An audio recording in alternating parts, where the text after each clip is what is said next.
What's up, brother? Oh, I am starving. Let's go. Let's go. All right, guys. So episode number 5 today. What we're doing today is we're gonna go through a weekly meal prep, and we're gonna show you what it looks like to make a meal that is balanced. We're gonna show you some healthy snacks, and we're also gonna make a smoothie today because myself and my good buddy John here, we're both hungry lads. You know, we train a lot, so you gotta fuel your body. Speaking of Johnny, we have Jon Ells here. He is a master trainer based out of Nova Scotia. He does online personalized training programs and nutrition coaching. Johnny, you want to tell them what we're cooking today? Yeah, so for our main meal here today, we have chicken. We have 2 options, a breast and a thigh. We have broccoli and we have sweet potatoes, keeping things simple but hitting all the bases. Then we have a smoothie we're gonna do with banana, kale charred spinach mix, baby of course, because the big sides are too gritty. And then we have cucumber, and then over here we have some carrots. We got them French cut. They're easy, they're great to dip in hummus, and we have a spicy hummus that's Liam's favorite. We're gonna have that as a snack. So that's the deal. So, we're gonna get into it. We're gonna preheat the oven, and let's go. All right, man, how are we gonna cook this? All right. So, bake this. I was thinking for sure bake the thighs because they're a little fattier. Yeah. So allow some of that stuff to drip off rather than like pan frying or something with them. Breasts we could go either way because they're so lean. We could pan fry them. We could saute them. We could even do something along those. How do you normally do a breast? I usually do them in the pan. Let's do pan. Let's do pan. Yeah. Okay. Sweet potatoes. Pan, oven, sweet potatoes. We're gonna parboil them and then roast them in the oven. Parboil. Okay, so parboil, by the way, guys, means you're gonna partially boil them. Yeah. And then we're gonna roast them in the oven. Yeah. Broccoli. Broccoli. We're gonna keep things plain and simple, man. I think broccoli, a quick saute. If you really want to roll with it, we could broil those as well. Yeah. Okay. So actually, I don't even know if I fully understand. What does saute mean? Saute is like sort of like pan fry, except with pan fry you put a lot of oil in. Yeah. A saute is like you put a teaspoon of oil or something like just that. a little tiny bit. Yeah, and you don't even need to use oil. Like, I mean, if you were looking for something in terms of like you're looking to get lean, drop body fat, anything like that, you could even put a broth or a water in instead of the oil. So you could saute it in a broth. So really, really good if you're looking to stay lean. That's easy. So tons of different options. We could prep these things in a million different ways, but we're gonna keep things really simple here. Cool. Okay? And then for this stuff, guys, as you can see with these carrots, they're mini. All we literally gotta do is cut the edges off these, and you can throw these in an actual container. They're ready. They're ready to snack. Yeah. So you take these, you portion them out into different containers. Add a couple tablespoons of hummus to each container. Boom. It's as easy as it can fucking get. The big thing I think sometimes people make is they try and make things too complicated when just simplicity is easiest, honestly. And then we're gonna make a smoothie because I am fucking hungry. That's why. All right. I am also getting hungry too, so yeah, it's good. All right. You know, so step 1. People change when they start getting hangry, right? You know that. So we're gonna preheat the oven. 400. yeah, for the potatoes, let's say 405. Let's do that for 405. The chicken needs 350. So, but the chicken will be a lot quicker than the sweet potatoes, so we should probably get the sweet potatoes in first. Cool. So we should start parboiling the sweet potatoes now. Sounds good. Because they take longer. The broccoli's a flick. We're gonna sharpen our tool.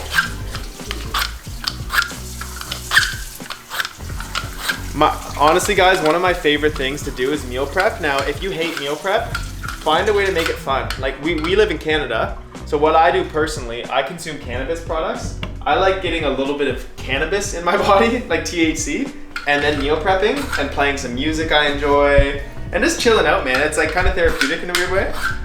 Yeah, I'm not opposed to that either, but if I did that, I would not be prepping anything. I'd be sitting on my couch and I would be smiling at the wall. That's the vibe I'm on if I'm taking cannabis. It does hit everyone a little different.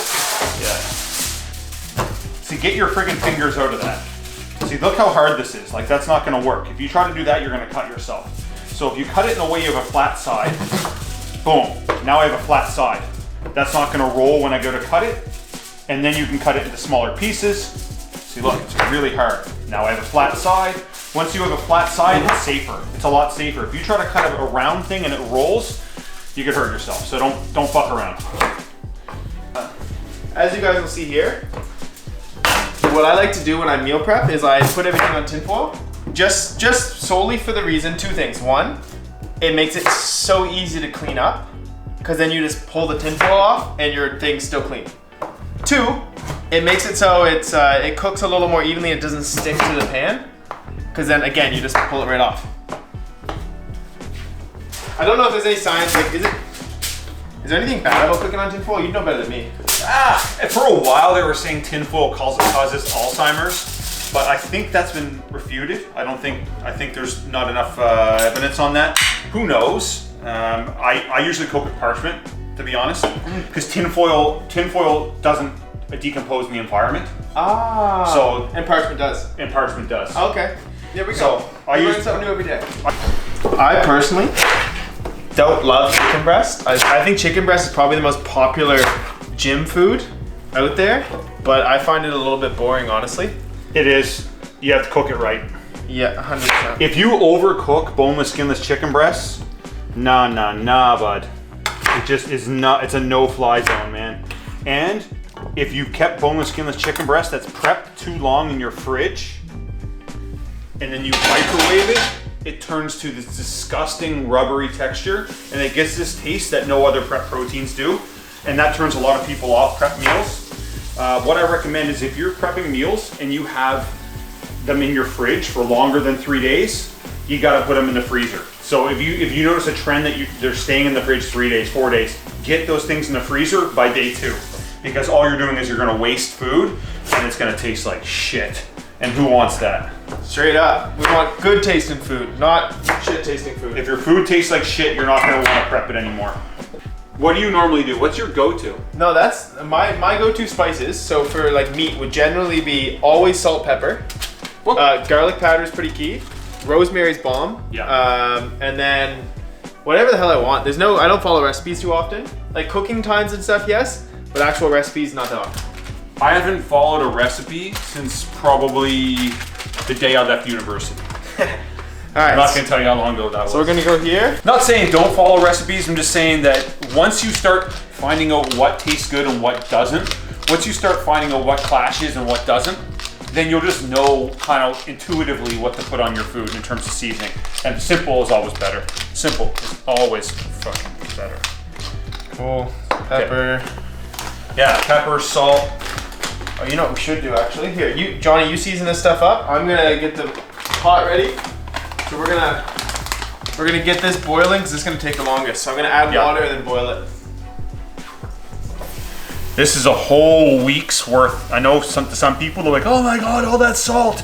That's actually not that much salt. This is an entire week's worth of meals for the average sized individual. Maybe for Liam, it might be a little bit less because he consumes so much. So you can always salt more later, but that wasn't that much salt. Garlic powder, this is what I'm gonna tell you guys, don't hold back. Like 2 tablespoons, 3 tablespoons on a whole week. Yeah, don't hold back. Do not hold back. Garlic powder is key. Just make sure you brush your teeth. Yeah, always brush your teeth.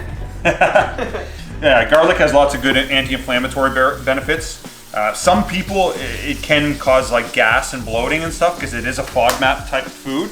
And I'm not going to talk about what FODMAP is right now, but it's just something that can give some people issues. A little bit of paprika. So this is what we do, man. Put all this stuff in here. Paprika, like I said, this seems like a lot, but look, once I mix it all up here, it's going to be almost nothing. Don't be afraid to get your hands right in there and just start making a friggin' mess. Now the problem is here, Liam, how do we separate we put them both in the same bowl? So what are we gonna do to separate the thighs and the breasts? Here. It's an easy one. So I need you to snipe the thighs for me and put them in here. Okay. And like I said, if you feel like you need more seasoning on it after, like that should be plenty seasoning for that thigh. But if you need more on after, you can always add more. A little bonus tip, I like laying my thighs out flat when I roast them because it prevents them from getting squishy and it makes them a little bit more crispy on the edges, and I just personally like that. But some people like it a little more squishy, so that's what you can friggin' do if you like that. Whenever we lost a videographer to some shits, so. Week's worth of broccoli. Liam-sized portion of oil. Yes.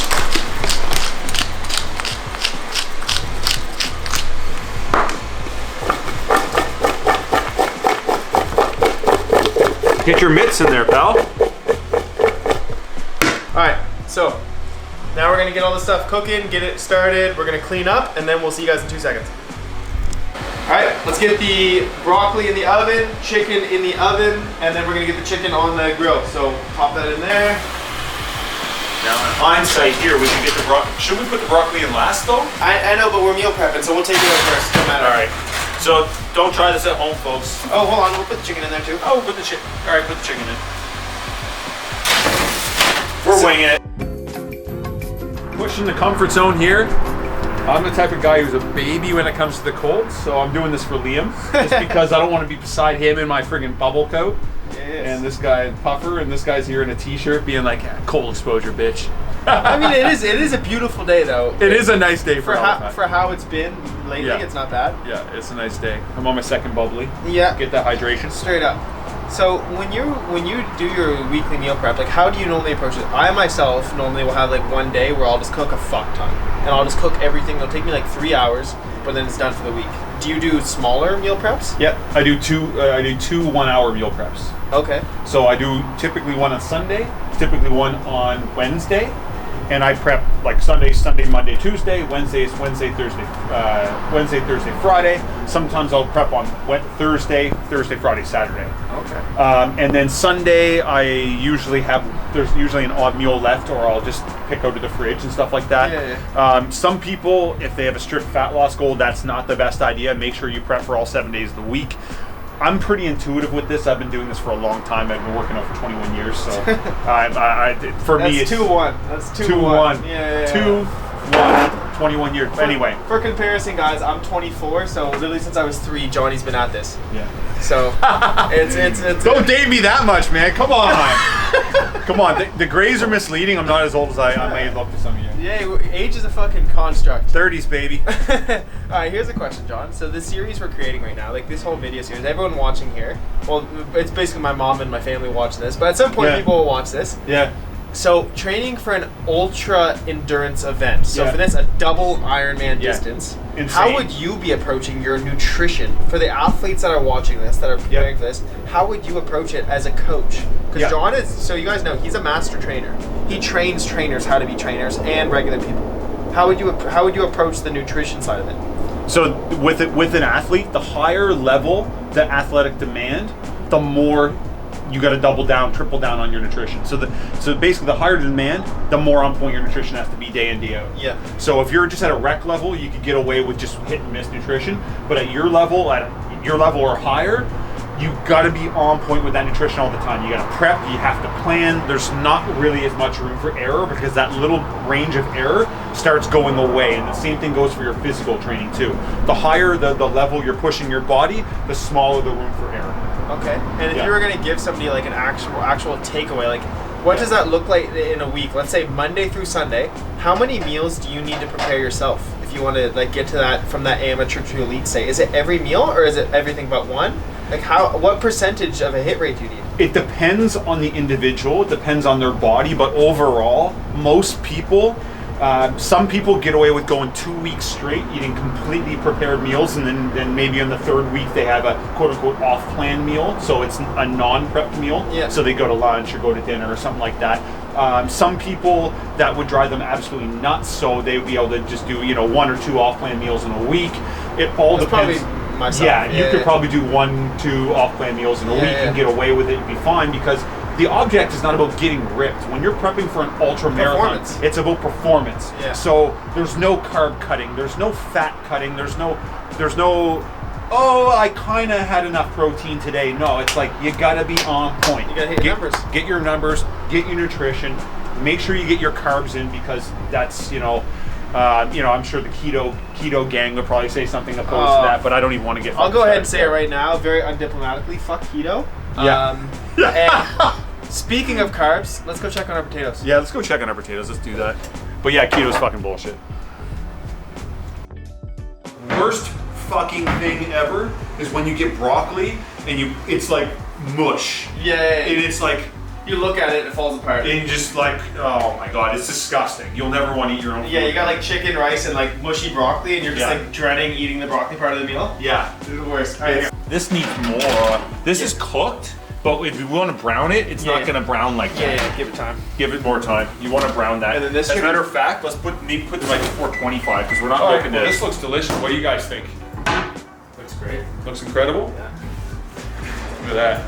So we have the baked chicken thighs. And you can even brown them even more than this. You can set a broil on that and get them crispy on the top, like if you really like that, or use an air fryer. The pan seared, pan fried, pan sauteed chicken breasts. Liam and I both tried them, they're tasty. We got our roasted broccoli, lightly roasted, how Liam likes it. And also, as we said before, when you have to reheat this stuff, you don't want to turn it into mush. And then we have our sweet potatoes. Yep, and they're fully done. In layman's terms, the best way to measure your food, Liam, is to get a scale, tar it to 0 in grams, and then, well, I'm gonna have to use my mitts here, but guess what? We go, well, we're supposed to have a bowl or something on that. So you tar your container to 0, tar, whatever the fuck it's called. I just turned it off. Okay, once it's at 0, say you're trying to have like 100 grams of sweet potatoes, you put 100 grams in that bowl. For this steak, we're gonna do 25. What is that, 224? We want 100 grams, 150 grams, perfect. We did 130, so we put that in the bowl. Then you're like, okay, I want 115 of broccoli. I'm just making numbers up. Put your 115 of broccoli. Oh, I forgot to tear it. That's okay. So what's 150 plus 230? So that's, okay, so 260, okay, so that's 112 or something like that. You're supposed to tear it in between. So you tear it. So once I measured that, then you're supposed to have, let's say you're supposed to have 175 chicken, then you get your chicken. Normally, I'm just using my fingers here, but 175, 140, 158, okay, 182, whatever, 169. Okay, that's if you're being really picky with it. Now, if you're strictly relying on body fat, you want to be picky with it. For us, we don't need to worry. So there's that whole meal. That's a prep meal right there for you. Roughly 115 grams of broccoli, roughly 150 grams of sweet potato, and roughly 175 grams of boneless chicken breast.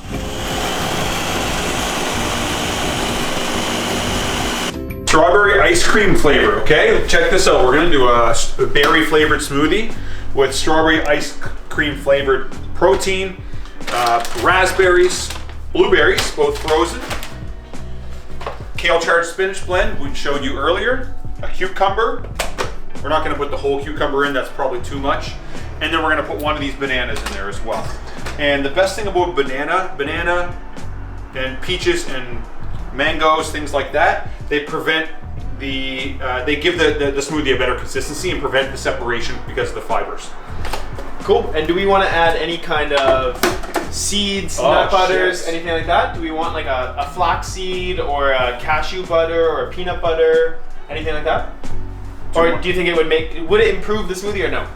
I don't know with the berries. I think that would kind of mess it up, don't you? Okay. No nut butters. We're not doing it. No, not nut butters. I think nut butters, if we did the chocolate. Yeah, you want to do the chocolate with the banana with the... So maybe, do you want to do that? Chocolate with the banana, and we just ditch the raspberries. We could do blueberries, chocolate, banana, and the greens, and the chocolate powder. Oh, that's... With cashew butter or peanut butter. I think that's slap. Okay, so we got lots of options here, guys. There's certain things that don't work. Over the years, I found that raspberries don't really work with chocolate or peanut butter very well. Blueberries, you can make them work. They'll work. And so banana always goes good with chocolate. Peanut butter always goes good with chocolate. Raspberries might clash a little too much, so maybe we'll swap. Do you want to do the swap? Yeah, let's do the swap. This is how Jon Ells does his greens in his smoothies. So if you're any less than this, you're soft and get your game up. Because make sure you don't cut your fingers on the Ninja, because that is very, very real thing. This is how Jon Ells does his greens for smoothies. because you got to take that shit seriously, man. That's your micronutrients, that's your recovery, that's your skin, that's your digestion, and that's all the good stuff. So we do a pre-blend because you don't want the greens to. Why does yours get stuck, man?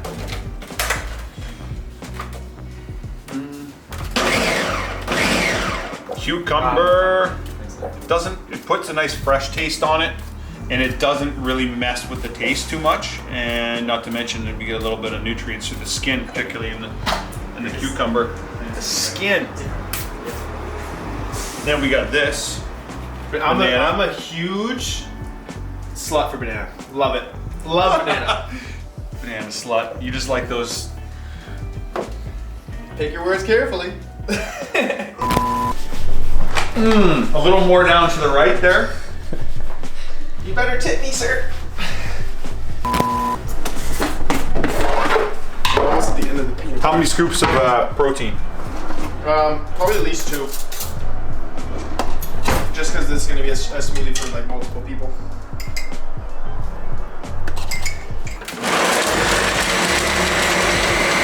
Let's get her going.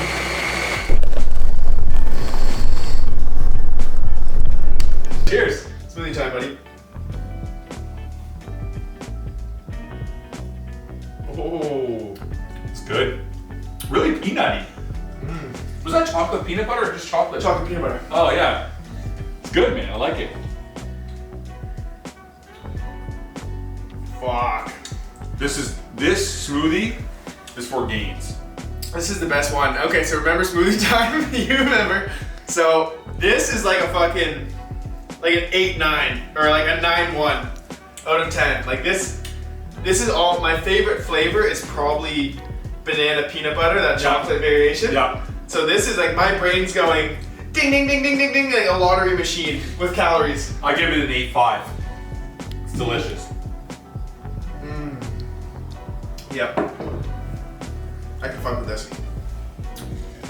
So, if you're the person that knows you can eat 2 of these a day, lunch, dinner, lunch, dinner, lunch, dinner, we get those snacks, we got a smoothie in between, you know, maybe this is your breakfast, maybe you have some of those mid-morning hummus and carrots, lunch, dinner. If you're the type of person that knows you can have this and not get bored of it, then do that. Now, if you're the type of person that needs some variation, you can create a second type of prep meal and you can alternate them. So you can do one with chicken, broccoli, and sweet potato. You could do another one with like ground turkey or ground beef and regular potatoes and carrots, or green beans and Brussels sprouts, or whatever the hell you want to do, but to give yourself some variation. So this is just one example of a spread. This works well. Also, if you know you're not going to eat a lot of it, you can freeze some. So that works as well. And remember one thing. Prepare for the task at hand. Prepare to be successful, because if not, you can plan to fail. That's 100%. So go in advance, spend the time, invest in yourself, get your shit ready for the week, and then you can forget about it during the week. You don't have to forget about it. Yeah. And it's better to have too many meals than not enough. Better to have too much stuff cooked than not enough. Because like, worst case scenario, if you have these 6 and you know you're only gonna eat like 3 or 4 before, like John said before, you just take the plastic ones, boom, fire them in the freezer, and you pull them out when you're ready to eat them. Yep. So that's it for this week's episode. We have a full week's worth of food. We don't even need to put this in containers now, but we'll take this out. This can be separate containers with hummus in the container with the carrots. And then like you got most of your food covered. You get home for dinner, you can make the dinner yourself. Kind of easy. Johnny boy, can you tell the cameras where can these people find you? What's your social medias? How do they get in contact with you? Yeah, so you guys can find me on Instagram at jonathan.ells, JONATHAN.ELLS, my last name. And you can also find me on YouTube. My YouTube right now isn't pretty, but it will be soon, so it's better to hop on there soon. My YouTube is Jonathan Ells. Same. My man, appreciate you. Let's eat. Let's get it. See you next week.